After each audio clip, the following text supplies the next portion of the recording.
Olá, pessoal. Estamos de volta no nosso terceiro podcast da Estação do Cordel, né? Estamos com a presença aqui de Aderaldo Luciano, né? Um dos colaboradores da Estação do Cordel, um dos defensores da bandeira do cordel pelo país afora. Estamos juntos aqui, né? Justamente recebendo ele na cidade de Natal, e ele vai conversar com a gente hoje sobre vários temas, né? E aí, Ederaldo? Alô, Nando, boa tarde. Não estava esperando que você já jogasse para mim assim. Boa tarde para você. Muito obrigado pelo convite de estar mais uma vez em Natal. Sol, mormaço e alegria, né? Para a gente discutir aqui hoje. Nós estamos aqui na sede, né, do pessoal do Poti Comunicações, né? Então, nós agradecemos ao suporte que eles estão dando, né? A gente está gravando esse podcast e vai ser maravilhoso. Você comanda aí e é só dar aí as diretrizes que nós estamos. Estou Ah, olhando aqui, não se preocupe, não. Estou é, olhando aqui porque eu botei uma ah, coisa aqui que eu quero deletar. a Poti Comunicação, desde o início, Ederaldo, do processo de fundação da estação, que ela caminha com a gente, né? Inclusive, nosso primeiro vídeo, que está disponível aí no canal da estação, foi feito pela Poti Comunicação. Então, é bem legal isso, né? E o que a gente tem acompanhado no mês de agosto, né, Heraldo, a gente vê a correria que as escolas têm, né, tanto para trazer os alunos no nosso espaço, na Estação do Cordel, como em outros espaços, como também querendo que os cordelistas cheguem até as escolas, porque eles tentam e associam muito o cordel ao folclore, né? E essa temática, né? A gente tenta, inclusive, explicar, debater, mostrar qual é a relação que existe entre o cordel e o folclore, porque caiu na cabeça das pessoas essa associação, né? E muitas vezes não é muito fácil de ser compreendido, né, por muitos. Como é que você enxerga esse debate? Como é que eu enxergo esse debate? Eu enxergo bem de perto, né? Primeiro, porque há uma discussão ao redor, primeiro, do termo cordel. E aí é bom a gente, para poder a gente fazer essa correlação. Né? Acontece que o cordel, né, chamado literatura de cordel, né, pelos detentores do bem imaterial, que é o cordel, por alguns professores, por alguns setores de pesquisadores, né, por curiosos. Né, isso vai sempre no livro didático, aparece sempre como literatura de cordel. E nós, né, nas nossas pesquisas, nos nossos trabalhos, nós resolvemos deixar de lado esse termo literatura de cordel e partir para um termo que é brasileiro, porque não podemos também dissociar de todo, mas nos utilizarmos do termo cordel para identificar uma forma poética fixa da poesia brasileira, consequentemente da poesia universal, que tem data, que tem autoria, que tem publicação, né, que forma um sistema. Né? Quando eu falo em sistema, estou falando aqui no que disse o estudioso Antônio Cândido. Né? Para ter um sistema literário, é necessário que haja um autor, uma editora e um leitor. Esses três elementos são a base para ter um sistema literário. E o cordel tem esse sistema literário. Por isso, não é literatura de cordel, porque literatura de cordel não era um sistema literário, era um sistema gráfico, não, era um sistema das gráficas, um sistema de mercado lá em Portugal. Então, nós fazemos já essa separação. Por isso, nós, nos nossos estudos e nas nossas falas, dificilmente vamos nos referir a essa forma poética como com esse nome de literatura de cordel. Para nós é cordel, cordel brasileiro, ou simplesmente cordel, ou um dia eu espero que seja apenas uma incorporação, uma extensão da poesia brasileira. Nesse caso, dizendo isso, tratando como poesia brasileira, consequentemente, não pode ser folclore, porque uma das condições para o folclore é o anonimato. Porque ninguém sabe quem foi o primeiro que dançou Bumba Meu Boi. Ninguém assinou o Bumba Meu Boi. Ninguém assinou as congadas. Ninguém assinou a nau catarineta. Né? Não existe essa assinatura. Então, não se pode confundir um sistema poético e literário como o cordel, com a produção folclórica do povo, com as manifestações espontâneas do povo, em que você não pode apontar um autor, em que você não pode apontar uma edição, né, uma editora, seja uma editora de livros, seja uma editora de música, e um público que consuma isso aí, que viva disso. E hoje no Brasil nós temos do norte até o sul do país, nós temos autores de cordel, editoras de cordel e leitores de cordel. Lembrando que esse sistema literário foi criado, tem um pai, né, tem um cara, tem um sujeito, um sertanejo da Paraíba do Norte que pensou esse sistema. E esse personagem se chama Leandro Gomes de Barros. Então nós temos esse pai, né, do cordel brasileiro, do cordel dessa forma poética da poesia brasileira. Então há uma distância, infelizmente ou felizmente, né, e aí é por isso que há esse confronto, né, essa intersecção entre cordel e folclore. Como o cordel é uma linguagem também, né? O próprio Câmara Cascudo diz isso, né? Que o cordel é uma linguagem, e para essa linguagem, muitas das obras, né, existentes em todos os tempos na literatura foram transpostas para essa linguagem.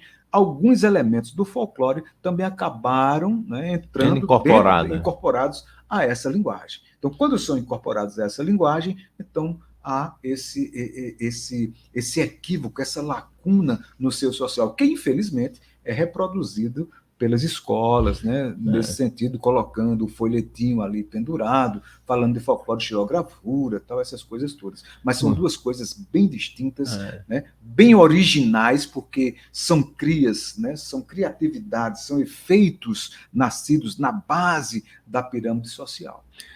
Outro elemento que reforça na cabeça das pessoas essa associação foi o fato de que os folcloristas, né, como você já citou o Câmara Cascudo, mas aí o Silvio Romero, o Gustavo Barroso e muitos outros terem estudado o cordel, né, no sentido de catalogar, de fazer o registro, de recolher, né, e muitas das obras deles citam, abordam a temática, né, dos folhetos de cordel.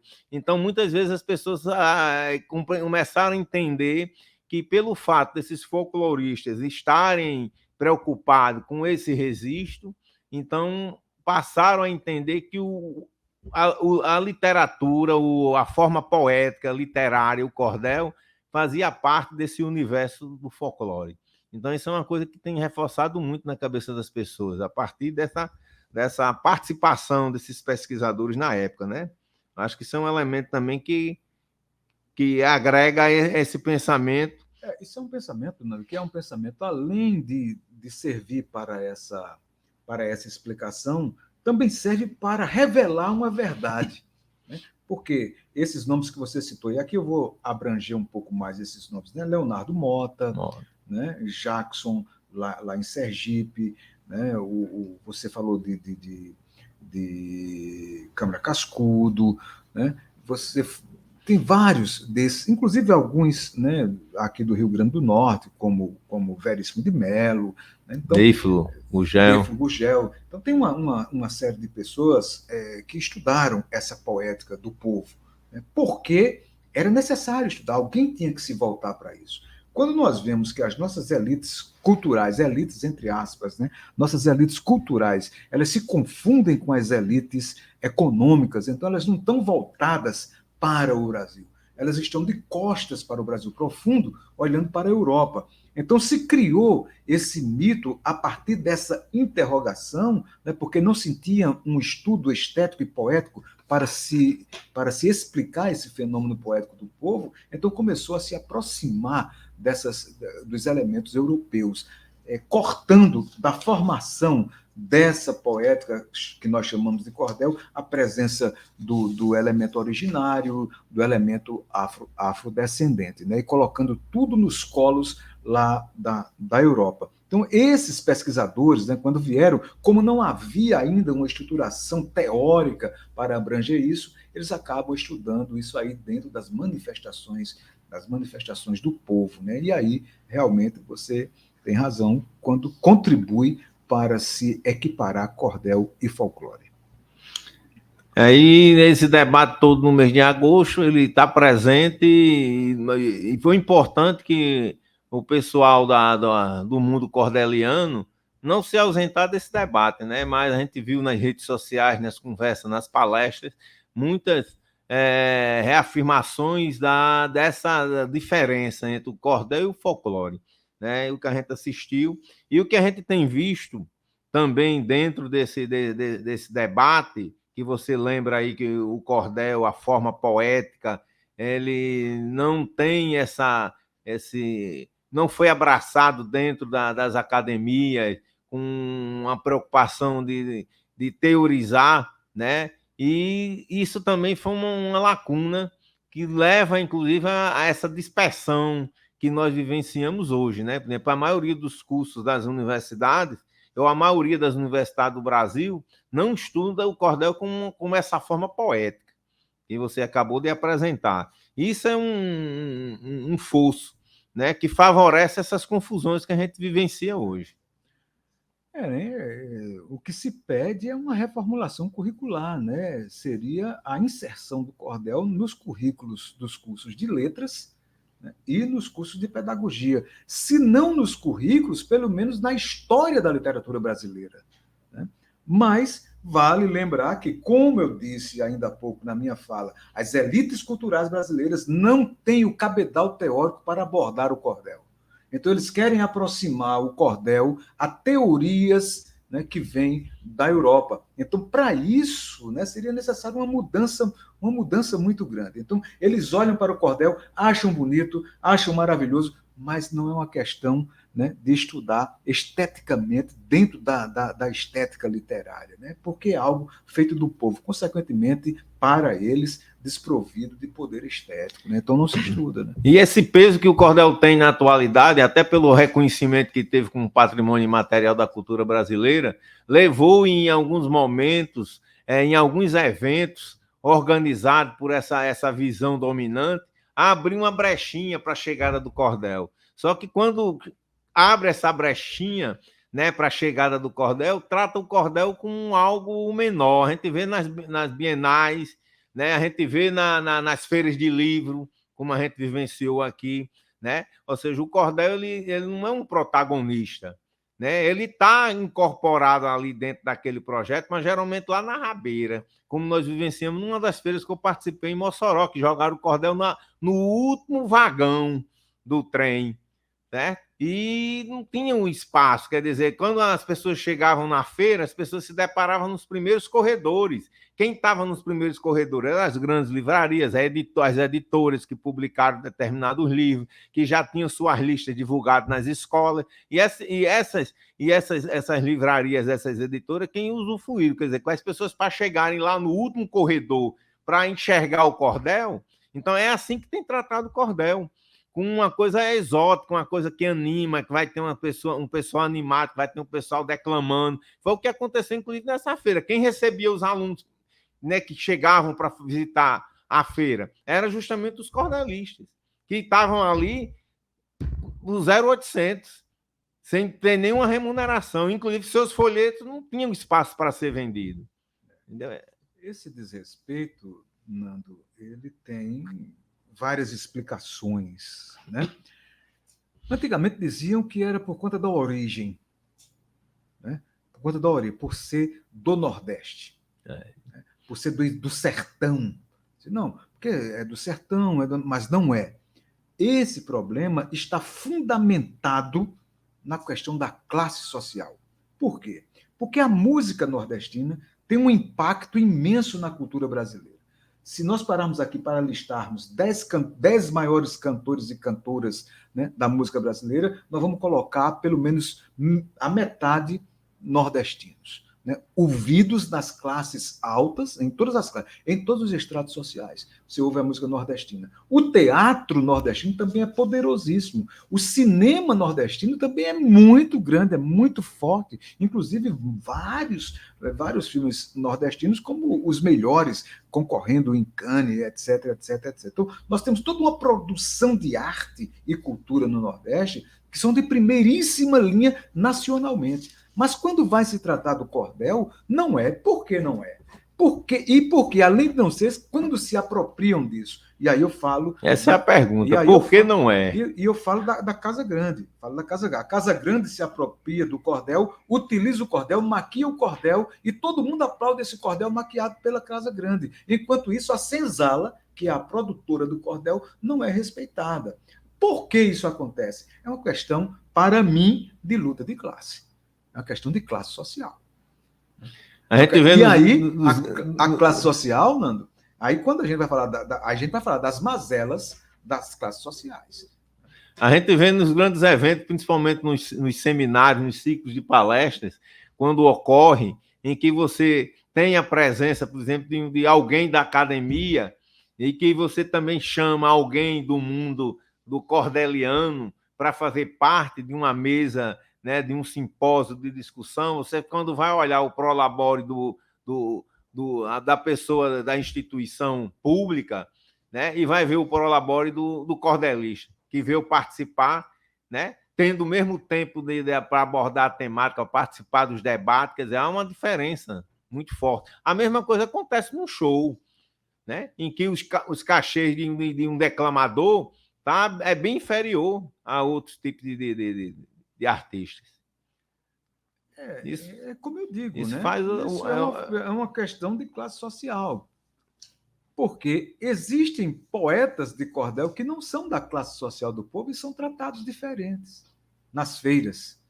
Ou então, quando ele tem uma presença nacional motivado por algum elemento tecnológico.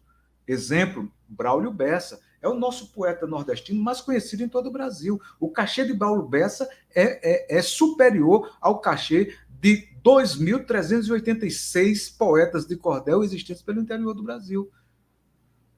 Então, você entende o que ele ganhou uma certa projeção, né? E essa projeção então, possibilitou ele hoje. Ele transformou-se em popstar. Né? Então, ele veste uma camisa de um cordel que é pop. Aliás, o pop é a grande epidemia cultural no mundo.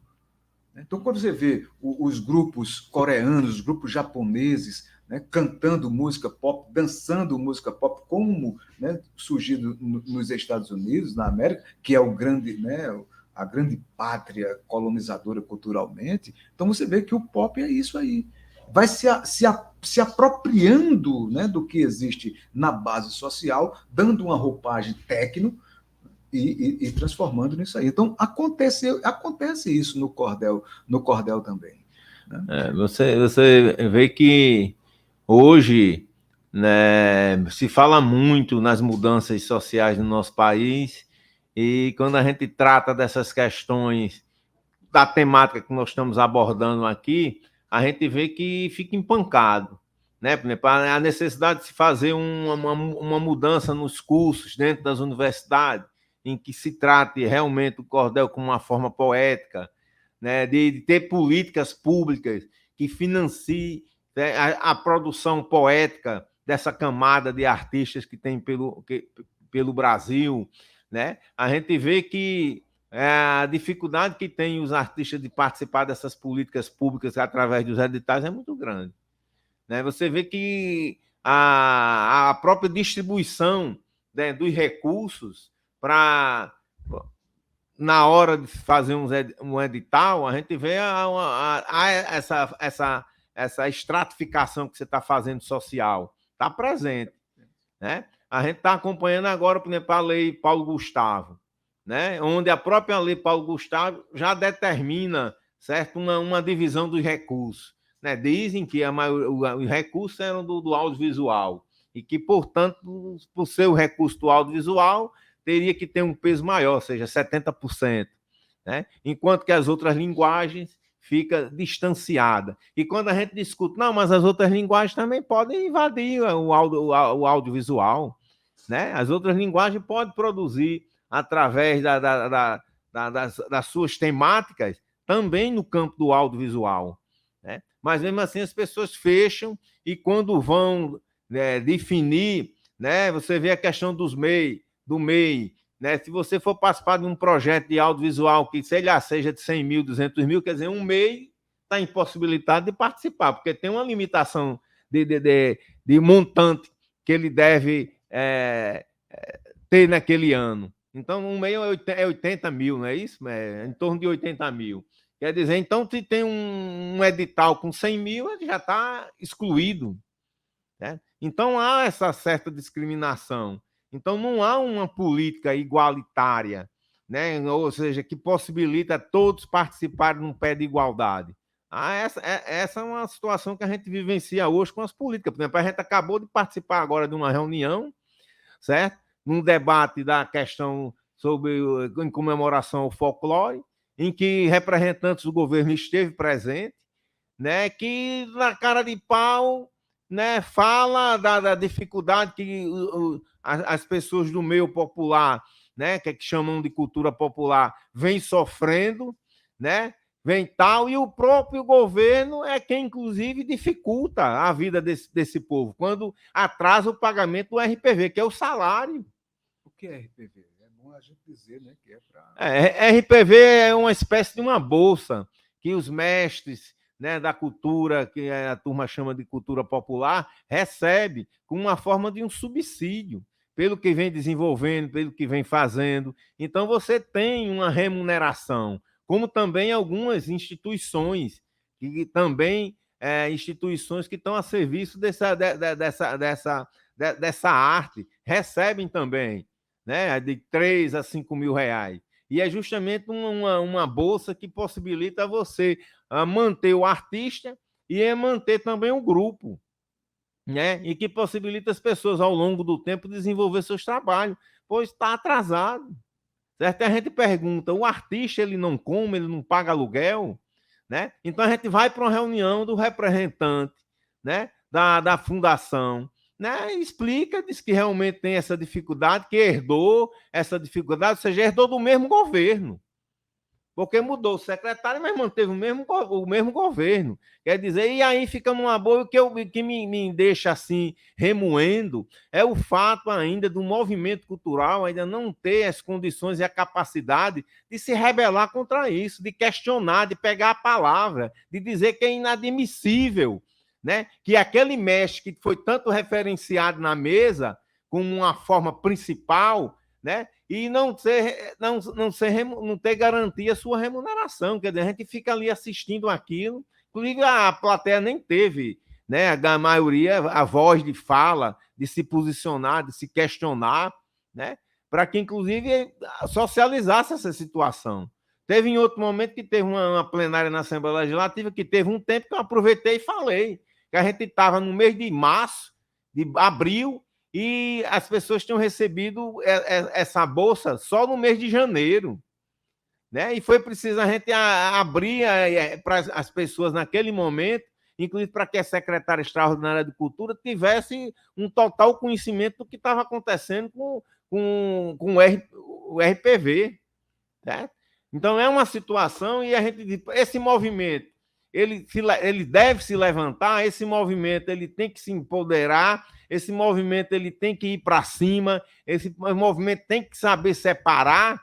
Ou seja, não é o fato, Aderaldo, da gente receber um espaço público para alojar um movimento que a gente acha que terminou, que é o fim de tudo, que ali está se aplicando as políticas públicas. Eu sou da Comissão Estadual de Folclore. O fato de a gente ter recebido uma sala no memorial para se reunir não significa que o Estado está tendo uma política pública para se investir e garantir, né, o incentivo aos grupos folclóricos do nosso Estado. Muito pelo contrário, a turma está morrendo de fome, a turma não tem emprego, a turma não tem a indumentária do seu grupo para se fazer, está numa situação difícil, né? E eu acho que a gente tem que acordar esse movimento, as nossas comissões, as nossas entidades, como a Associação dos Cordelistas e outros mais, tem que partir para cima. Não dá para a gente ter a postura que tem, de submissão, de achar que está bom, que é o suficiente. Olha, é interessante, Nando. Você citou aí essa reunião que nós participamos, mas vamos colocar o contexto, né? Essa reunião que nós participamos hoje, chamada Café com Folclore, no Instituto Câmara Cascudo, aqui em Natal, foi por conta dos 75 anos da Comissão do Folclore, Comissão Estadual de Folclore, né? E eu ouvi lá nessa comissão, porque estava lá o presidente da comissão, estava o presidente da Comissão Nacional, estavam lá, né, outras autoridades do Conselho de Cultura, tal, estava lá, todo mundo discutindo e concluindo que está uma coisa calamitosa a cultura no Estado, né? E eu me pergunto, porque no final o presidente da cultura, o presidente dessa comissão de folclore lá de Mossoró, disse o seguinte, que convida os grupos folclóricos para participar das comissões e os grupos não vêm. E aí ele diz que os grupos são egoístas.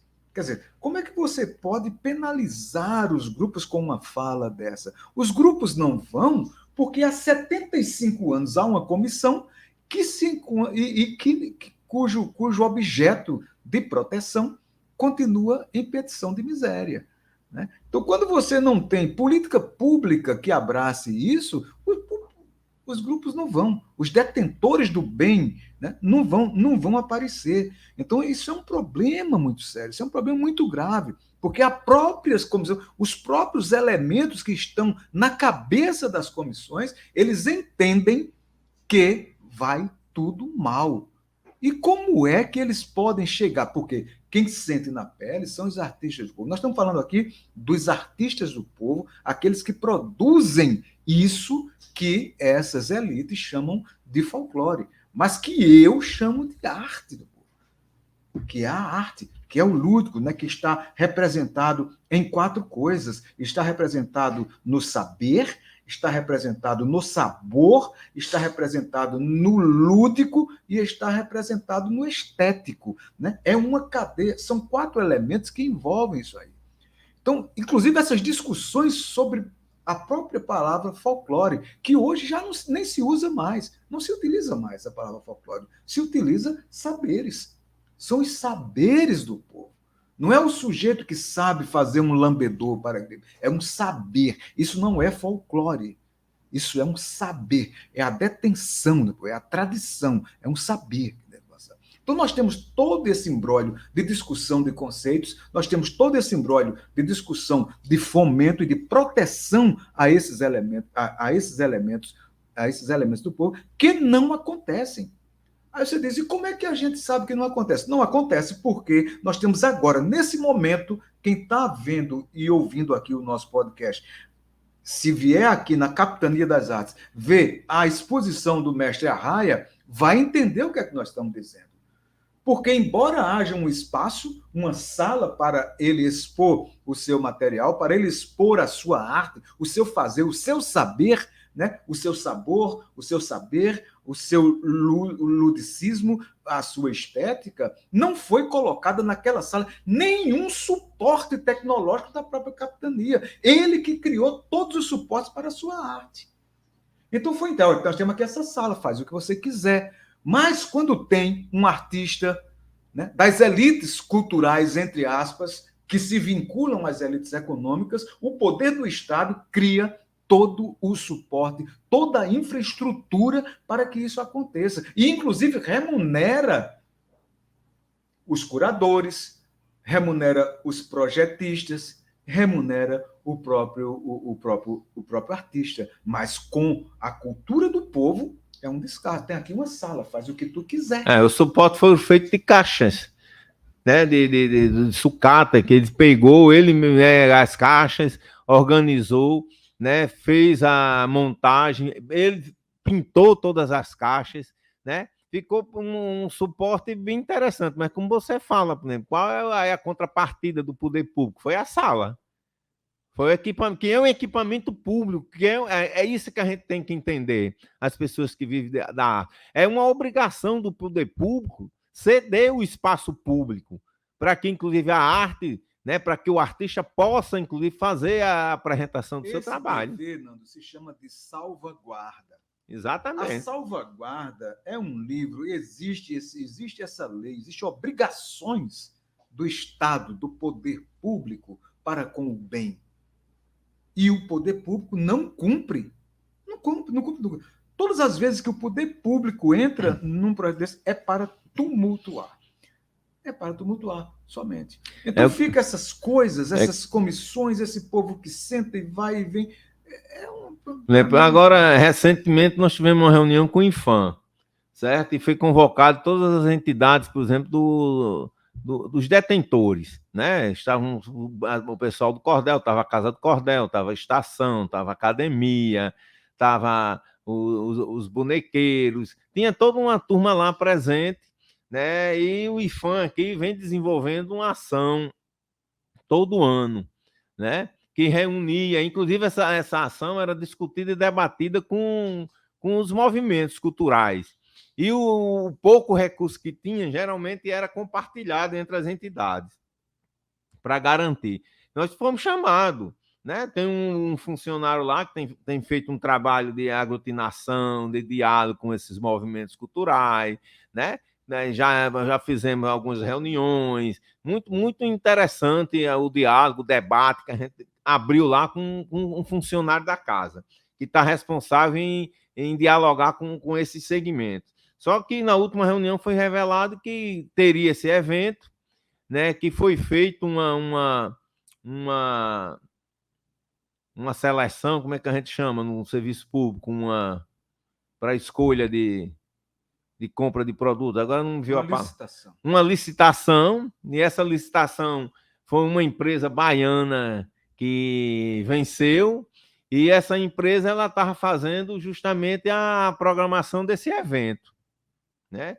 E os poetas que estavam lá, né, ficaram se questionando, mas por que isso agora? Justamente onde se tinha uma verba, certo? E essa verba, né, ela poderia, né, alimentar toda essa rede, né, das entidades que participam do movimento, mas pela uma regra de funcionamento interna, né, chamou-se a licitação e essa empresa quem organizou e está chamando os artistas que eles determinaram que iriam participar. E o restante do movimento está sendo convidado a se fazer presente. Mas, antes da gente seguir, vamos colocar aqui uma ordem. No primeiro bloco, né, nós estávamos falando sobre cordel. Era. Né, o cordel e a sua presença e como é, tal. E nesse segundo bloco, nós estamos falando de folclore, né? Mais precisamente do folclore do Rio Grande do Norte, né? Mais precisamente, né, oriundo de uma discussão que nós tivemos hoje pela manhã e de uma constatação que nós fizemos ali na Capitania das Artes, né? Eu queria dizer, mediante isso, né, que porque se falou muito lá, né, de que os mestres, que ser mestre de cultura é sacerdócio. Por exemplo, eu ouvi isso. Né? Quem trabalha com cultura, quem se entrega à cultura é sacerdócio. Né? Olha, isso é uma mentira tão grande, cara. Isso é um desrespeito tão grande, porque não tem nada de sacerdócio. O sacerdote, ele recebe para ser sacerdote. O mestre de cultura, não, ele faz porque gosta. Ao ar livre, ele canta porque se ele não cantar, ele explode. Ele faz isso porque ele é movido por uma força, né, que ninguém sabe explicar. São entidades, você trabalha com o mundo espiritual de tal maneira que está em conflito que o sujeito tem que colocar. Eu estava conversando com o mestre Arraia, ele dizendo o seguinte: olha, Aderaldo, eu fiz esse coco aqui. Ele tocou, estava tocando para mim esse coco. Eu fiz esse coco aqui. Quando eu ia, ela voltava, quando eu voltava, ela ia. Tal. Eu estava diante do mar, observando as ondas indo e voltando. E esse movimento das ondas indo e voltando, eu ouvi o som do mar falando para mim. Quando eu ia, ela voltava. Quando eu voltava, ela ia. E daí surgiu o coco nesse caminhar. Né? Então não é sacerdócio, é observação. Né? É produção de coisa, porque senão o cara se mata. Né? Agora, esse homem, né, não é respeitado, porque está há quantos meses sem receber o RPV? Agora acho que pagaram até maio, pelas informações que se tem. De maio para cá, como é que se vive? Olhando as ondas do mar? É assim que funciona? Então, o que acontece? Eu escrevi até aqui, porque eu estava ouvindo aquele papo todinho e estava notando, né? E colocando as minhas observações. A sobrevivência dos grupos potiguares, né, é evidência e sintoma de suas lutas, a despeito do descaso dos poderes públicos. Então, e essa sobrevivência desses grupos, do mestre Arraia, né, ela é apenas e tão somente o sintoma de sua luta, de sua própria luta, a despeito, né, do desrespeito que os poderes públicos, né, constroem contra ele. Então, é esse caos que existe, que está existindo aqui. E isso a gente vê tanto, né, nesses elementos imateriais como no elemento material. Eu nunca vi tanto casarão com tanta história. Você olha para o rosto do casarão, você vê a história do casarão abandonado e caindo aqui em Natal. Nunca vi. Vários. Né? Você vai, o próprio Memorial Câmara Cascudo passou esse tempo todo fechado, aí agora que está cedendo para a reunião da comissão. Né? A Pinacoteca está sendo retomada, mas passou vários tempos fechado. O Museu Café Filho, que é um prédio lindíssimo também. A própria Casa do IFAM, que está toda reformada, que tem emprestado para realizar, né, esporadicamente um ou outro movimento, está lá também, não está o seu potencial sendo aproveitado. Então, tem muitos espaços públicos, a própria Capitania das Artes, muito espaço público que poderiam ser espaços que estivessem fomentando as ações, abrigando, inclusive, os movimentos culturais, né? A gente vê os vários outros movimentos que tem que pagar aluguel para manter a sua sede, como é o caso nosso da Estação do Cordel, enquanto tem prédios fechados, que poderia ser disponibilizado para que esses movimentos pudessem usufruir, né? Então é todo um debate que tem de abandono, né, das políticas públicas para esses movimentos. Total abandono. Muito complexa a situação. Confesso a você, né, que eu fiquei muito triste vendo. E sem falar, Deraldo, da relação política que se tem hoje para se investir nas políticas públicas, nos eventos. Você tem que estar correndo atrás de um parlamentar para conceder uma emenda, que isso é uma forma esdrúxula de financiamento da cultura pública. Emendas de parlamentar, certo? Que fica, inclusive, as emendas de parlamentar interferindo na organização, como teve uma associação agora recentemente, que, inclusive, para receber a emenda de R$10.000 de uma parlamentar, teve que reestruturar a sua diretoria, porque dentro da diretoria não pode ter funcionário público, aí teve que tirar os funcionários públicos para colocar outros, né, artistas para que pudesse receber. Quer dizer, está interferindo diretamente na forma da organização das entidades culturais. É o cabresto, né, que a gente chama, né? O cabresto. Então, essa interferência política aqui é muito forte. Então, inclusive, um parlamentar só vai dar uma emenda parlamentar se o grupo artístico lá se puser a ter uma relação política, a abrir as portas para suas campanhas eleitorais. Provavelmente é um aprisionamento, né, dos movimentos culturais. Ou seja, a arte independente está distante aí. É um problema, né? Um problema muito, muito sério, um problema muito grave, né? Acho que é necessário, né, a organização, né, os segmentos da arte, né, seja a arte do povo, seja a arte mais conceitual, né, se reunirem e resolverem essa problemática, né? Então, é por aí, Nando Poeta. Mas tem infelizmente, muitos artistas, os grupos culturais, às vezes, que preferem silenciar. Porque, inclusive, alguns confessam. Mas se a gente falar, a gente fica na geladeira. Não tem mais espaço. Né? Cai num apagamento. Tem gente que diz isso. É muito grave, né? E se submete a esse tipo de relação. São as relações medievais. Né? Você sabia que a gente passou na estação por um furto e a gente fez uma campanha solidária. Depois a gente foi multado, que recebemos uma multa, depois voltaram atrás de um evento que a gente fez de uma campanha de solidariedade da estação. Chegou lá uma multa, porque a gente estava usando a praça e não fizemos os procedimentos necessários. A gente teve que depois fazer todo um debate, toda uma discussão para voltarem atrás dessa multa. Quer dizer, em vez da gente ter o acolhimento e o apoio por ter passado por um problema de um furto no espaço, né? Os setores tratam a gente dessa forma. Mas é a punição da vítima. vítima. Né? Isso é comum na sociedade brasileira, você punir a vítima. Né? Mas o que é importante é que os movimentos culturais no Brasil inteiro, no mundo inteiro, a turma tem uma força, essa força e essa energia que você acabou de dizer que as pessoas, né, fazem os seus trabalhos, muitas vezes sem serem remunerados, né, e potencializa a sua arte. E é isso que dá raiva nele, na turma das elites, porque não consegue matar.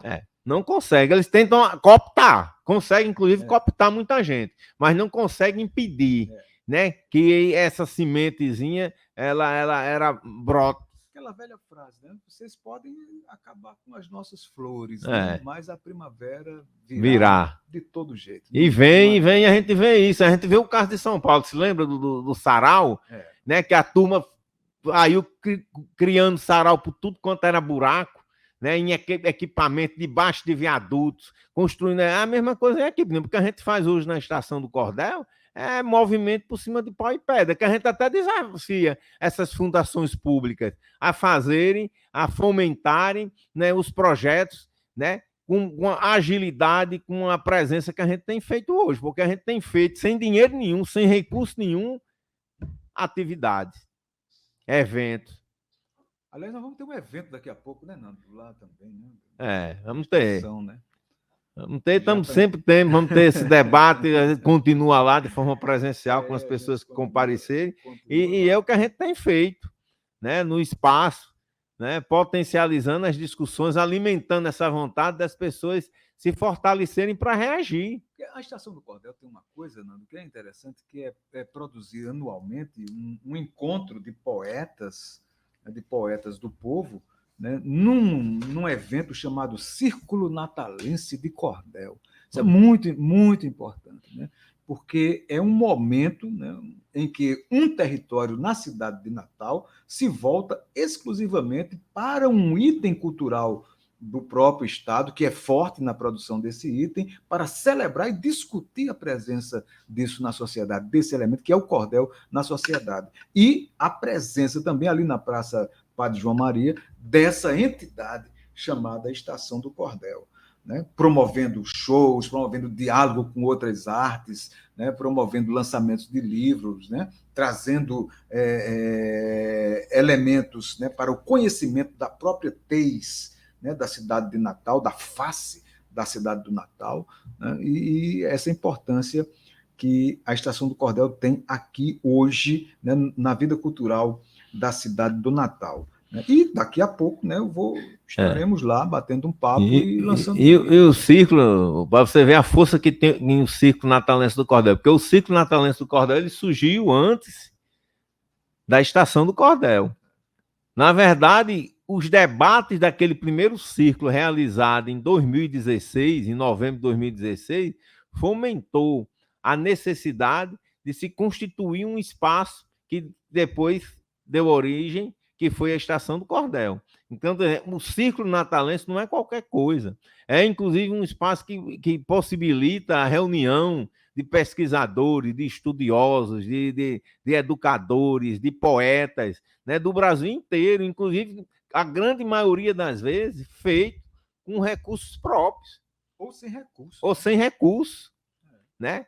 Trazendo em que você foi Quando a gente tem recurso próprio, é sem recurso. Sem recurso, Com recurso próprio é sem recurso. Sem recurso. Com a colaboração de um, de outro. E você sabe que você, desde o primeiro momento que esteve com a gente aqui, né? Nunca recebeu um prolabore, né? Do Círculo Natalense. Espero receber esse ano. Nunca recebeu, mas sempre esteve participando e atuando com a gente, como outros também que estiveram, né? De várias cidades, de vários estados, e a gente mostra a força que tem um momento como aquele, onde a gente discutiu políticas públicas, onde nós discutimos a questão o cordel se tornar patrimônio material, onde nós discutimos a força que tem essa poética, a relação com a viola, né, a relação com outras linguagens artísticas. Então, é um momento muito importante e a gente vai trabalhar para que o círculo, que é o 7º círculo, né, o 7º círculo natalense ocorra, né, este ano, em novembro. É um número mágico. Né, número 7. Né? E é importante também nós falarmos, Nando, do seguinte, né? que nós vivemos os últimos 4 anos, foram 4 anos de agonia, que havia um projeto proposital de destruição da cultura brasileira. E os artistas sobreviveram, os que sobreviveram, né, sobreviveram heroicamente a esse massacre. Então, hoje, né, 8 meses depois, né, que aquele famigerado saiu, nós estamos respirando um certo ar. Inclusive o ar dessa democracia, de podermos falar, porque até medo nós tínhamos de falar sobre isso. E nós voltamos, pelo menos devagarinho, a poder falar, a discutir, a olhar no olho, né, dos que estão no poder público e dizer, olha, está errada essa política, nós temos que refazer essa política. E ouvir as bases, ouvir os artistas, porque nós ficamos 4 anos. Os que não morreram, os nossos amigos, que nós perdemos muitos artistas, né, os que não morreram, sobreviveram e continuaram. E se não fosse a arte, se não fossem esses heróis, né, a pandemia da loucura, né, dos elementos psíquicos alterados, das neurodivergências da sociedade, estariam muito maiores, muito mais acentuadas. Né? E é essa coisa, essa força. Nesse período, teve muita gente que não silenciou, né, frente aos desmandos do Bolsonaro, né? Uma política dele, ofensiva, né? A arte. E reagiu. Eu me lembro que nós fizemos um cordel, né, sobre a reforma da Previdência, né, denunciando com vários poetas do Brasil inteiro.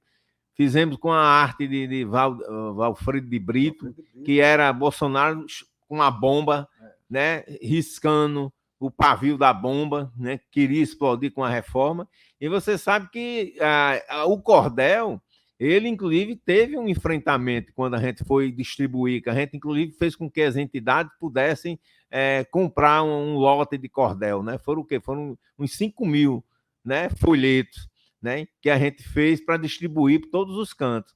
E, inclusive, não foi fácil distribuir, porque teve uma reação. Mas a gente insistiu, inclusive, nós temos vários ainda na Estação do Cordel, distribuindo, denunciando aquele momento. E como você fala, quando o movimento se une, consegue vencer.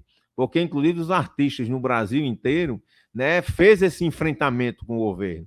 Né? Quando iam para os shows e gritava ele não, né? Quando iam para o show, gritavam fora, né? E o que nós lutamos foi justamente para que tivesse políticas públicas que fosse compatível à necessidade do financiamento da arte, e que a arte seja realmente um instrumento livre, independente da influência dos governos. Mas que esse fomento chegue lá na base. Chegue lá, esse é o debate. Porque não é só uma mudança de governo que isso vai garantir. Tem que chegar lá embaixo, tem que chegar na nossa base. Se não chegar nos mestres e mestras de cultura no país, não vale absolutamente nada. É por isso que a gente debate. Mudou-se de governo, mas nós temos que mudar a mentalidade. E o movimento não pode ficar esperando que caia no seu pires. Ele tem que se movimentar, que aliás, ele tem que não lutar. Deve nem ter pires. Exatamente. Não pode ter pires. É fundamental a gente quebrar o pires. Porque não se pode mais estar... Né? Mas é que a política que continua hoje. É você com o pires na mão para fazer as coisas. Mas a gente precisa... Porque, por exemplo, nós estamos lutando hoje para se aplicar a verba que, inclusive, o movimento pautou e venceu e ganhou ainda no governo anterior, que é as verbas que está na Paulo Gustavo. Né? Para que a gente seja aplicada agora. Mas, por exemplo, nós não podemos ficar esperando só com as políticas editais. Os governos eles vão ter que debater e discutir políticas de orçamento. A Secretaria de Cultura aqui do Estado foi criada, mas não tem orçamento. Então, tem que ter orçamento, tem que chegar agora no final do ano, né? Na definição. Mas funciona dessa maneira. Né? Se você tem uma secretaria que não tem orçamento, você não tem secretaria. Não tem. Você tem só um papel. Você tem só um elemento... Uma ideia. Uma ideia, um adorno, né? Que não serve para absolutamente nada. Porque se você não tem orçamento, e esse orçamento é para fomentar a cultura, então tem alguma coisa errada. Né? E é esperar, é a luta, né? É a luta diária, todo dia. Você acordar para lutar para ser respeitado, né? No país. A gente já está se aproximando, né, Já se aproxima? Se aproxima a hora nona já? De 1 hora. Mas é porque de tem bate-papo, de 4 discussão. horas da tarde, né? Às 4 horas da tarde, nós estaremos na... isso aqui vai para o ar amanhã, né? Ou então na sexta-feira. Hoje, né? Agora, nesse momento que nós estamos gravando aqui, nós vamos lançar daqui a pouco, 16 horas, na Estação do Cordel, mais uma vez, abrindo suas portas para lançamento de livro. Eu vou estar lá na Estação do Cordel, lançando meu livro, Estradas, Engenhos, Sinas, né? Espero que tenha alguém lá depois dessa conversa. Não sei se alguém ouviu aqui, se vazou, tal, mas que espero que alguém vá lá para a gente continuar, inclusive, esse debate aqui do podcast, né, da Estação do Cordel. Então é isso aí, a gente agradece aí a participação de Aderaldo Luciano, mais uma vez aqui em Natal, sempre, presente conosco aqui da estação. As pessoas me perguntam assim, mas você é o quê de Natal? Eu digo, minha família, por parte de pai, é toda do Rio Grande do Norte. Então eu tenho uma parte do Rio Grande do Norte e outra parte da Paraíba. Então eu tenho que servir lá e cá. Então aqui... Né, e você pode acrescentar, eu sou membro do Ponto de Memória Estação do Cordel. Então é isso, Ananda. Muito obrigado. Mais uma vez a gente está aqui no podcast da Estação, né? Agradecer a Poti, né? A Poti Comunicação e as figuras ilustríssimas, né? De Will, do Igor e do Tiago, que estão presentes aqui, né? Estão acompanhando, coxia, dando, né? Todo suporte, ajudando. Tecnológico. É fundamental esse suporte tecnológico, cara, porque senão não acontece nada. Né? Então, muito obrigado a essa turma. Valeu. Obrigado aí, gente. Valeu, gente. E aí, curtam o canal aí da Estação do Cordel. Não viu? só curtam, se inscrevam. Se inscrevam, né? Nele. Exatamente. Né? E no futuro, Pix, né? Valeu.